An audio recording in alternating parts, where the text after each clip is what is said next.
আসসালামু আলাইকুম। This is Vivo Y19s। আমার কাছে রয়েছে এই স্মার্টফোনটা গত ২ দিন ধরে এবং ২ দিন কিন্তু আমি এই স্মার্টফোনটা ব্যবহার করার সুযোগ পেয়েছি। তাই আজকের ভিডিওতে এই স্মার্টফোনটা ব্যবহার করে আমার যে অভিজ্ঞতা সেটা শেয়ার করব। পাশাপাশি স্মার্টফোনটা কি অফার করে বাংলাদেশ মার্কেটে লঞ্চ করা হয়েছে সেটাও কিন্তু আজকের ভিডিওতে জানতে পারবেন। বাই দ্য ওয়ে, এই স্মার্টফোনটা কিন্তু কোনো ব্র্যান্ড আমাকে পাঠায়নি, তাই চাটুকারিতার কোনো সুযোগ থাকছে না। ভিডিওটি ভালো লাগলে অবশ্যই ভিডিওতে লাইক করে দিবেন, কমেন্ট করে আপনার পরামর্শ জানাবেন, পাশাপাশি সাবস্ক্রাইব করতে একদমই ভুলবেন না। আপনারা দেখছেন জেকে টেক বিডি, আমি থাকছি জাকারিয়া হাসান পার্থ। স্মার্টফোনটা দেখতে বেশ সুন্দর এবং বাহবা পাওয়ার যোগ্য, তবে দেখতে যেমনই হোক না কেন এটার সাইড ফ্রেম এবং ব্যাক প্যানেল কিন্তু প্লাস্টিক। এছাড়া এই দাম বিবেচনায় সচরাচর প্লাস্টিক বিল্ড ছাড়া কিন্তু অন্য কোনো বিল্ডের ফোন দেখা যায় না। হ্যাঁ, এই ফোনটার দাম হতে পারে ১৬,৯৯৯ টাকা। আর যদিও এই স্মার্টফোনটার প্রাইস এখন পর্যন্ত রিভিল হয়নি, তবে আপনারা অনেকেই জানেন আমি যেই দামটা গেস করি সেটা কিন্তু অলমোস্ট 90% হয়ে যায়। তবে কম এবং বেশি হলে কিন্তু সেটা ভিডিও ডেসক্রিপশন বক্সে দেওয়া থাকবে, কষ্ট করে জাস্ট একটু দেখে নেবেন। ব্যাক প্যানেলটার ফিনিশিংটা কিন্তু বেশ সুন্দর, দেখতেই পাচ্ছেন একটা ম্যাট ডিজাইন, পাশাপাশি ডায়মন্ড ব্ল্যাক কালারের মধ্যে কিন্তু একটা ডায়মন্ড কাট ডিজাইনের এফেক্ট এটা দেখতে পাবেন, বিশেষ করে স্লাইড করলে। এটার মধ্যে আরও একটা কালার ভেরিয়েন্ট রয়েছে পার্ল সিলভার, এবং ওই কালারটা দেখতে আরও বেশি চমৎকার। ফোনটা বেশ হ্যান্ডি এবং কম্প্যাক্ট সাইজের, পাশাপাশি এটা এক হাতে বেশ ভালোভাবেই কমফোর্টেবলভাবে ব্যবহার করা যাচ্ছিল। ওয়েট ডিস্ট্রিবিউশনটা বেশ চমৎকার লেগেছে, ১৯৪ গ্রাম ওয়েট দেখতে পেয়েছি, পাশাপাশি কোনো দিক থেকে অতিরিক্ত ভারী এবং হালকা ভাব এটার মধ্যে মনে হচ্ছিল না। থিকনেস পেয়েছি 8.1 মিলিমিটার, এবং এটার ব্যাটারি কিন্তু ৫৫০০ এমএইচ, সো যথেষ্ট স্লিম বলা যায়। প্রয়োজনীয় পোর্শন বাটনগুলো কিন্তু এখানে আপনারা ঠিকঠাক পজিশনেই দেখতে পাবেন। সাইড মাউন্টেন ফিঙ্গারপ্রিন্ট সেন্সর পেয়ে যাচ্ছেন এবং এটার পজিশন ঠিকঠাকই ছিল, পাশাপাশি এটা কিন্তু বেশ ফাস্ট এবং অ্যাকুরেট পেয়েছি। এছাড়াও এখানে আপনারা ডেডিকেটেড সিম ট্রে পয়েন্ট পেয়ে যাবেন, এবং এখানে দুটি সিমের পাশাপাশি 1 টেরাবাইট পর্যন্ত মেমোরি কার্ড ব্যবহার করা যায়। তবে আরও একটা জায়গায় কিন্তু আবারও কৃপণতা করেছে ভিভো, কারণ এটার মধ্যে কিন্তু কোনো প্রকার সেকেন্ডারি নয়েজ ক্যান্সেলেশন মাইক্রোফোন থাকছে না, যেটা থাকলে সত্যি বেটার হতো এবং এই দামে সত্যি আমরা এটা আশা করি।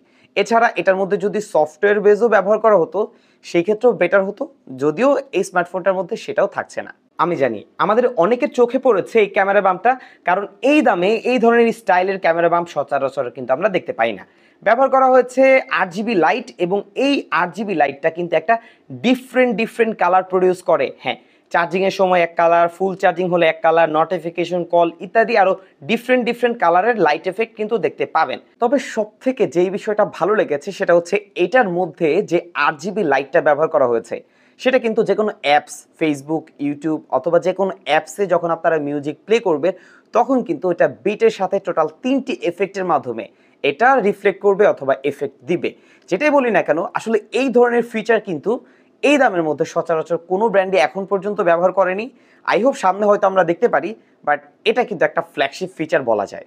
এই স্মার্টফোনটা ডিউরেবিলিটির জায়গা থেকে দুটি জায়গা থেকে সার্টিফাইড হয়েছে। SGS 5 star drop resistant certification রয়েছে, পাশাপাশি রয়েছে মিলিটারি গ্রেড সার্টিফিকেশন। পাশাপাশি এই স্মার্টফোনটা কিন্তু IP64 এর রেটিং থাকছে। এই বাজারে সবাই 54 দিলেও এটার মধ্যে কিন্তু 64 পেয়ে যাচ্ছেন, তাই নর্মালি পানির স্প্ল্যাশ অথবা ধুলোবালিতে কোনো সমস্যা হওয়ার সম্ভাবনা থাকছে না। তবে এইখানে ভিভো দাবি করছে এই স্মার্টফোনটা নাকি 4 থেকে 10 ফিট উচ্চতা থেকেও ফেলে দিলে তেমন একটা ড্যামেজ হয়ে যাওয়ার সম্ভাবনা থাকছে না। এখন আমি নর্মাল রেঞ্জ থেকে একটু ট্রাই করেছিলাম, তেমন একটা প্রবলেম হয়নি, বাট আমার কিন্তু একটা লিমিটেশন আছে, কারণ আমাকে কিন্তু কোনো কোম্পানি প্রোডাক্ট পাঠায় না, সো আমি এই বিষয়টাকে এতটা গভীরভাবে টেস্ট করতে পারছি না। তবে ইন ফিউচারে যদি কখনো সুযোগ হয় অবশ্যই আরও এক্সট্রিমভাবে টেস্ট করার ট্রাই করব, সেই সময় হয়তো এই বিষয়গুলোকে আরও ভালোভাবে আপনাদের সামনে তুলে ধরতে পারবো। আপনাদের জন্য একটা সুবর্ণ সুযোগ থাকছে মোবাইল অ্যান্ড গ্যাজেট হাটে, কারণ তাদের ওয়েবসাইট থেকে যদি এই স্মার্টফোনটা পারচেস করেন পেয়ে যাবেন 1000 টাকার ইনস্ট্যান্ট মূল্য ছাড়, প্রাইস যাই হোক না কেন। পাশাপাশি আমি রিকমেন্ড করেছি একটি করে নেক ব্যান্ড দেওয়ার, সো একটি করে নেক ব্যান্ডও কিন্তু এই স্মার্টফোনটার মধ্যে থাকছে। পাশাপাশি স্মার্টফোনটা যারা প্রিবুক করবেন আগামী 23 অক্টোবর পর্যন্ত তারা কিন্তু ভিভোর যে অফারগুলো রয়েছে সেগুলো পেয়ে যাচ্ছেন খুব ইজিলি। ভিডিও ডেসক্রিপশন বক্সটা চেক করবেন, সেখানে ওয়েবসাইটের ডিটেলস এবং একটি হোয়াটসঅ্যাপ নাম্বার দেওয়া থাকবে, সেখানেও যোগাযোগ করলে কিন্তু আপনারা এই স্মার্টফোনটা একটা প্রিবুক করতে পারেন অথবা অর্ডার করতে পারেন। বক্সটা ওপেন করলে পেয়ে যাচ্ছে একটা ব্যাক কভার, এবং এটার কোয়ালিটি যথেষ্ট ভালো মনে হয়েছে, চাইলে এটা ব্যবহার করতে পারেন। কিছু user manual guide, SIM ejector pin, type A to type C charging cable এবং 15 ওয়াটের একটা চার্জিং ব্রিক। তবে এই ডিসপ্লেটা দেখে সত্যি আমি অনেক বেশি অবাক হয়েছি, কারণ ভিভো কখনোই এই দামের মধ্যে একটা মিডল পাঞ্চল ডিসপ্লে অফার করেনি। যদিও এটা এইচডি প্লাস, আসলে এই দামের মধ্যে শুধুমাত্র ওয়ান প্লাস ব্যতীত কারো full HD plus display official ফোনগুলোতে নেই। সো এটা এইচডি প্লাস হলেও বিষয়টা দেখে আমার কাছে ভালো লেগেছে। স্মার্টফোনটার মধ্যে 6.68 ইঞ্চির একটা পাঞ্চল ডিসপ্লে দেখতে পাচ্ছি 90 হার্টজ রিফ্রেশ রেট, রয়েছে 1000 নিটস পর্যন্ত পিক ব্রাইটনেস। এছাড়াও এই ডিসপ্লেটা কিন্তু TUV Rheinland low blue light certified. পাশাপাশি চারদিকে চিন এবং বেজেল এরিয়াটা তুলনামূলক এই দামের মধ্যে বেশ ন্যারোই মনে হচ্ছে বলা যায়। এছাড়া এটার মধ্যে 1000 নিটস পিক ব্রাইটনেস, এটাও কিন্তু আউটডোরে ব্যবহার করার ক্ষেত্রে পর্যাপ্ত ছিল, সেক্ষেত্রে ভিজিবিলিটিতে কোনো সমস্যা পাইনি। 90 hertz high refresh rate UFO টেস্টে পুশ করতে পারছিল, তবে অন্যান্য অ্যাপস ব্যবহার করার ক্ষেত্রে কিছু অ্যাপসে 90 হার্টজ এবং কিছু অ্যাপসে 60 হার্টজ পর্যন্ত পুশ করতে পারছিল। তবে ডিসপ্লে প্রোটেকশনের দিক থেকে কোনো তথ্য কিন্তু তারা শেয়ার করেনি। তবে এই ডিসপ্লেটা মনে হচ্ছিল বেশ ডিউরেবল এবং শক্তপোক্ত। ইউটিউবে কন্টেন্ট দেখার ক্ষেত্রে সর্বোচ্চ আমরা দেখতে পেয়েছি 1080p 60 fps এ, পাশাপাশি শার্পনেসের বেশ কিছুটা ঘাটতি দেখতে পাবেন, তবে কন্টেন্ট প্লেব্যাক এক্সপিরিয়েন্স ছিল বেশি স্মুথ। এছাড়াও এটার মধ্যে টাচ রেসপন্স হ্যাপটিক ফিডব্যাকে তেমন একটা ইস্যু কিন্তু আমরা পাইনি, বেশ ভালোভাবেই ফিল করতে পারছিলাম। তবে দাম বিবেচনায় বলতে গেলে এই ডিসপ্লেটা যদি একটা FHD প্লাস ডিসপ্লে হতো অবশ্যই বেটার হতো, বাট এইচডি প্লাস ডিসপ্লে যেহেতু রয়েছে এবং এই দামে সবাই এটাই দিচ্ছে, তাদের তুলনায় এই ডিসপ্লেটা কিছু কিছু জায়গায় অবশ্যই বেটার রেজাল্ট করেছে। ভালো কন্টেন্ট দেখার জন্য অবশ্যই ভালো সাউন্ড কোয়ালিটি প্রয়োজন, আর এই জন্য ডুয়েল স্টিরিও স্পিকার রয়েছে, বেশ ভালো একটা রেজাল্ট এখান থেকে পেয়েছি। তবে এই দামে একদম টপ নচ বিষয়টা এমন নয়, তবে তুলনামূলক ভালো ছিল। 300% অডিও বুস্টার ব্যবহার করা হয়েছে, যা ফুল ভলিউমে হালকা পাতলা ডিস্টরশন দিলেও বেশ ভালো পরিমাণ লাউড সাউন্ড এবং ক্রিস্টাল সাউন্ড প্রোভাইড করতে পারে। পাশাপাশি আউটডোরে যে কোনো প্লেসে কিন্তু এটা বেশ চমৎকার রেজাল্ট দিয়েছে। ব্যাটারির ক্ষেত্রে আমরা 5500 mAh একটা বিশাল ব্যাটারি পাচ্ছি, তবে বক্সের 15 ওয়াটের চার্জার এই দাম বিবেচনায় অনেকটাই পিছিয়ে পড়বে। এছাড়া এটার যে ফুল চার্জ এক্সপিরিয়েন্স সেটা কিন্তু প্রায় 2 ঘন্টার বেশি সময় লাগবে ফুল চার্জ হতে। তবে চার্জিং ব্যাকআপ নিয়ে আমি সন্তুষ্ট ছিলাম। একজন নর্মাল ইউজার স্মার্টফোনটা থেকে 1.5 দিনে বেশি ব্যাটারি ব্যাকআপ পাবে, তবে আমরা হালকা পাতলা গেম খেলেও ট্রাই করে দেখেছি, 5 ঘন্টার বেশি স্ক্রিন অন টাইম অনায়াসে পেয়ে যাবেন। তবে এই স্মার্টফোনটা যেহেতু আমি গত 2 দিন ধরে ব্যবহার করছি, আরও বেশ কিছুদিন এই স্মার্টফোনটা ব্যবহার করব এবং 15 থেকে 20 দিন পরে গিয়ে স্মার্টফোনটার একটা ইনডেপথে আরও ডিটেলস ভিডিও দিব, সেখানে হয়তো আরও বেশ কিছু তথ্য উঠে আসবে। এখন সেই ভিডিওটি দেখার জন্য অবশ্যই আপনাকে এই ভিডিওতে 1000 লাইক কমপ্লিট করে দিতে হবে, তাহলে অ্যাটলিস্ট বুঝতে পারবো এই স্মার্টফোনটা নিয়ে আপনাদের ইন্টারেস্ট আছে।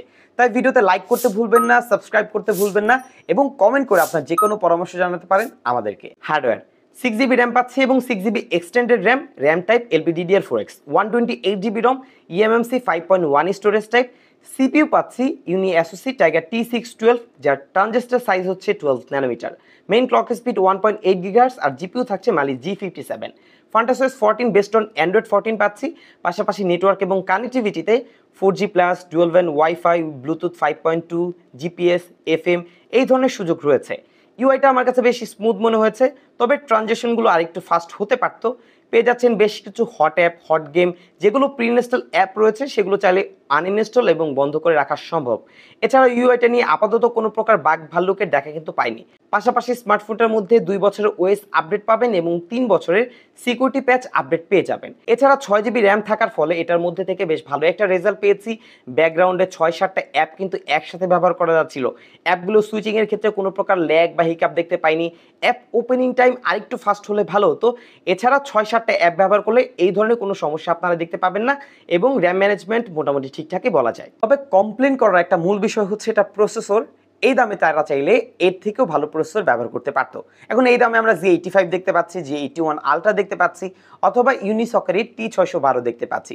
এখন OnePlus-এর বিষয়টা একটু আলাদা, সো এটাকে আমরা একটু সাইড করে দিচ্ছি। বাট এই ধরনের প্রসেসরের মধ্যে G85টা অবশ্যই বেটার, তবে তুলনামূলক কিছু জায়গায় কিন্তু G85-এর তুলনায় ইউনিসকের T612 ভালো রেজাল্ট করেছে, আবার কিছু কিছু জায়গায় সমস্যাও রয়েছে। সেটা নিয়ে আমরা একটু পরবর্তীতে আলোচনা করছি। অন্তত বেঞ্চমার্কের স্কোর ছিল 2,55,000 plus, read write speed eMMC 5.1 storage হিসেবে ঠিকঠাকই বলা যায়। পাশাপাশি সিপিইউ থ্রটলিং টেস্ট করেছি, G85-এর মতনই রেজাল্ট দিচ্ছিল, 87% পেয়েছি। সিঙ্গেল করে পেয়েছি 418 এবং মাল্টি করে ছিল 1471। এছাড়া আমরা 22 মিনিটের একটা স্ট্রেস টেস্ট করেছি, যেখানে টেম্পারেচার দেখতে পেয়েছি 37 ডিগ্রি। অল ওভার এটা পারফরমেন্স নিয়ে তেমন একটা সমস্যা পাইনি। পাশাপাশি বেশ কিছু গেম খেলেও ট্রাই করে দেখেছি, 2D 3D বিভিন্ন অনলাইন গেমগুলো স্মার্টফোনটার মধ্যে খেলতে পারবেন, কোনো সমস্যা হবে না। শখের বসে ফুটবল, পাবজি লাইট এবং ফ্রি ফায়ারও খেলতে পারবেন। তবে লং টাইম যারা গেম খেলবেন তাদের ক্ষেত্রে মাঝে মাঝে কিছুটা ল্যাগ, ফ্রেম ড্রপ এই বিষয়গুলো দেখতে পাবেন। এই প্রসেসরের সাথে এটা অনেকটাই স্বাভাবিক। আর ক্যামেরার ক্ষেত্রে স্মার্টফোনটার রেয়ার প্যানেলে পাবেন দুটি ক্যামেরা। মেন ক্যামেরা হচ্ছে 50 মেগাপিক্সেল অ্যাপারচার f1.8 এবং ফ্রন্ট ক্যামেরা 5 মেগাপিক্সেল। ভিডিওর ক্ষেত্রে আপনি সর্বোচ্চ 1080 30 fps এ ভিডিও রেকর্ড করতে পারবেন উইদাউট স্টেবিলাইজেশন, তাই শক্ত হাতে ভিডিও করলে কিন্তু একটা ভালো রেজাল্ট পাবেন। আপনাদেরকে বলেছিলাম সমস্যা আছে, হ্যাঁ, সেটা হচ্ছে এটা ক্যামেরা অপটিমাইজেশন। আসলে ইউনিসকের যে প্রসেসরগুলো হয় সেগুলো দিয়ে যে ফোনগুলো আমরা দেখতে পেয়েছি সেগুলোর ক্যামেরার রেজাল্ট আসলে আপ টু মার্ক বা এতটা অপটিমাইজ কোনো ব্র্যান্ডই করতে পারেনি। আসলে রেজাল্ট এতটাও ভালো ছিল না। বিশেষ করে ভালো পাইনি এটার ফ্রন্ট ক্যামেরার রেজাল্ট। 5 মেগাপিক্সেল ফ্রন্ট ক্যামেরা দিয়ে আমরা আউটডোরে বেশ কিছু ছবি তুলেছি। ডিটেলস মোটামুটি ঠিকঠাক রয়েছে, তবে কিছু জায়গায় ওভার শার্প করে দেওয়ার ট্রাই করেছে। এছাড়া ছবির রেজাল্ট লো লাইটে আসলে বেশি বোঝা যায়, সেখানে অনেকটাই স্মুথ করে দেয় এবং প্রচুর ডিটেলস লস হয়। এইচ ডিটেকশন সেটাও দেখতে পাচ্ছেন, এতটা বেটার রেজাল্ট ছিল না, মোটামুটি চলনসই বলা যায়। এইচডিআরটা আরেকটু বেটার করতে পারতো, তবে 5 মেগাপিক্সেল ক্যামেরা অনুযায়ী এটা রেজাল্ট একদম ঠিকঠাক বলছি না, তবে আরেকটু বেটার হতে পারতো। 50 মেগাপিক্সেল রিয়ার ক্যামেরা দিয়ে আউটডোরে ভালো রেজাল্ট আমরা পেয়েছি। কিছু কিছু জায়গায় ওভার শার্প করে দেওয়ার ট্রাই করেছে, কিছুটা পাঞ্চিনেস, কিছুটা শার্পনেস আমরা কিন্তু দেখতে পেয়েছি ছবিগুলোর মধ্যে। পাশাপাশি কিছুটা স্যাচুরেটেড পিকচার বলা যায়। আর লো লাইটে বেশ ভালোই ব্রাইট করার ট্রাই করে, তবে ছবিতে এত পর্যাপ্ত ডিটেলস আমরা দেখতে পাইনি। ছবি প্রচুর স্মুথ করে দিচ্ছিল, এই বিষয়গুলো কিন্তু লক্ষ্য করেছি। f1.8 অ্যাপারচারে লো লাইটে মোটামুটি একটা ব্রাইট পিকচার পাবেন, তবে ভালো ডিটেলস কিন্তু পাবেন না বলা যায়। এছাড়া স্মার্টফোনটার মধ্যে আমরা এইচ ডিটেকশনের ছবিগুলো তুলেছি, সেটা রেজাল্টও মোটামুটি বলতে পারি। এইচডিআর আরেকটু ঠিকঠাক ব্যালেন্স করতে পারলে দেখতে আরো হয়তো বেশি ভালো লাগতো, তাই এটার 50 মেগাপিক্সেল ক্যামেরাকে একটা অ্যাভারেজ ক্যামেরা হিসেবেই ধরতে পারি। ভিউয়ার্স, এই ছিল এই স্মার্টফোনটা নিয়ে বিস্তারিত সবকিছু। 95% স্কোর অলমোস্ট এসে গেছে, 5% বাকি আছে। হয়তো পরবর্তী ভিডিওতে আরো বেশ কিছু তথ্য সেই ভিডিওতে উঠে আসতে পারে। এই দাম বিবেচনায় স্মার্টফোনটার ডিজাইন সত্যি অসাধারণ। 8GB লাইট পাচ্ছি, এই ফিচারটাও বেশ প্রিমিয়াম একটা ফিচার। আমরা পাচ্ছি ডুয়াল স্টিরিও স্পিকার, পাঞ্চল ডিসপ্লে, পাচ্ছি 5500 mAh এর একটা বিশাল ব্যাটারি। এছাড়াও স্মার্টফোনটার বেশ কিছু আরও ভালো দিক রয়েছে এবং অ্যাভারেজ সাইড রয়েছে। খারাপ দিকগুলোর মধ্যে আমরা পাচ্ছি 15 ওয়াটের চার্জার, অন্তত 33 ওয়াট অথবা 44 ওয়াট হলে ভালো হতো। এছাড়া স্মার্টফোনটার ডিসপ্লে ফুল এইচডি প্লাস হলে ভালো হতো। সেকেন্ডারি নয়েজ ক্যান্সেলেশন মাইক্রোফোন, সেটা যদি ইমপ্রুভ করা যেত আরও বেটার হতো এবং ফ্রন্ট ক্যামেরার রেজাল্ট আরেকটু বেটার হতে পারত। সো এই সকল দিকে এই স্মার্টফোনটা কস্ট কাটিং রয়েছে। তারপরেও মনে হয় যদি এই স্মার্টফোনটা আপনার জন্য পারফেক্ট হতে পারে তাহলে অবশ্যই স্মার্টফোনটা নিতে পারেন। বাট অফিসিয়াল যে ফোনগুলো রয়েছে তাদের সাথে হয়তো এই স্মার্টফোনটা খুব ইজিলি বিট করতে পারবে এবং ভালো অপশন হতে পারে। সো ভিউয়ার্স, এই ছিল আজকে ভিডিও। যদি ভিডিওটি ভালো লেগে থাকে অবশ্যই ভিডিওতে লাইক করতে ভুলবেন না, সাবস্ক্রাইব করতে ভুলবেন না এবং কমেন্ট সেকশনে আপনার যে কোনো মতামত জানাতে পারেন। বিদায় নিচ্ছি, জাকারিয়া ইহসান পার্থ। আসসালামু আলাইকুম।